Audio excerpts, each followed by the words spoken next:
Most respected church and ecumenical leaders and delegates of the General Assembly of the National Council of Churches in Korea, on the special occasion of the 70th General Assembly of the NCC Korea, I extend you very warm greetings on behalf of the Christian Conference of Asia and its member churches and councils across Asia.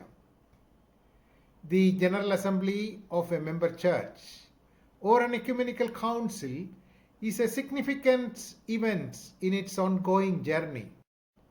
Such events are celebrated and conducted in different ways, but these are milestones helping to reflect meaningfully about the relevance of mission and witness thus far. In this case, the 70th General Assembly of the NCC Korea is yet another opportunity for reviewing and assessing the quality of the ongoing work or engagement of NCC Korea, as well as to envision its future.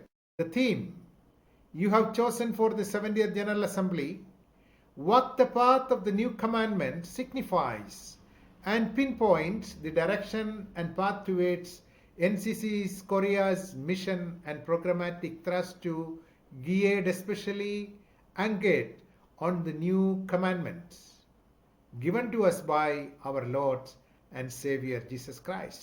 We gain our strength for walking from the new commandment taught us by Jesus through his life, his mission, his teachings, and his parables. We get our hope when we walk the path of the new commandment. Jesus tells us, "A new commandment I give to you, that you love one another, even as I have loved you, that you also love one another." We know that the precept of love is not new. We find this commandment as far back in the Old Testament. It was revealed during the ancient time as it was recorded in the book of Leviticus.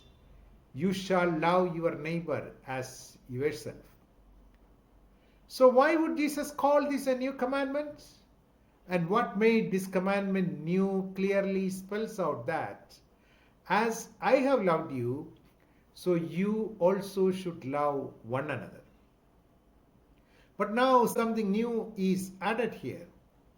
Jesus presents himself before us as the model and source of that love.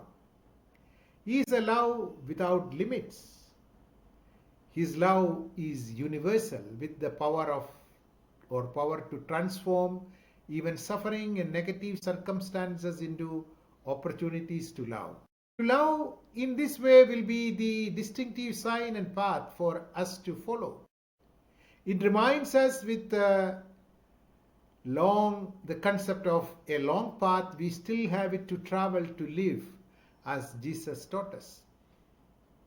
When Jesus chose the path of love and teaching the message that you love one another, even as I have loved you, Jesus did suffer greatly at the hands of an abusive authority and at the hands of an abusive culture existed at that time.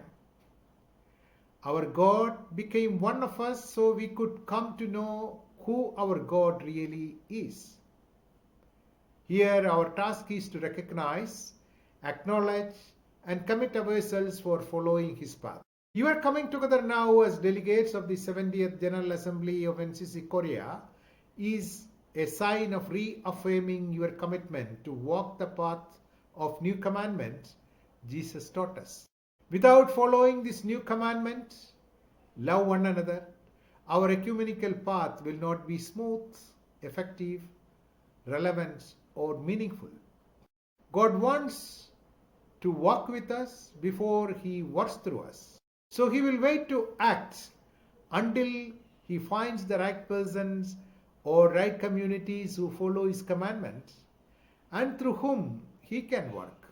When God finds the right persons and communities, divine act or divine activity accelerates. When God finds a useful vessel that has been prepared for noble purposes, He will use that vessel. The NCC Korea is a chosen vessel, and God identified this vessel, prepared and presented to the world. God has been using this vessel during the past 70 years for noble purposes in various ways to take the message in Korean society as well as beyond that society with the message that you also love one another. Let NCC Korea be prepared to take this message more vibrantly and walk the path of the new commandment in Korea as well as beyond its borders. Thank you. Kamsamida.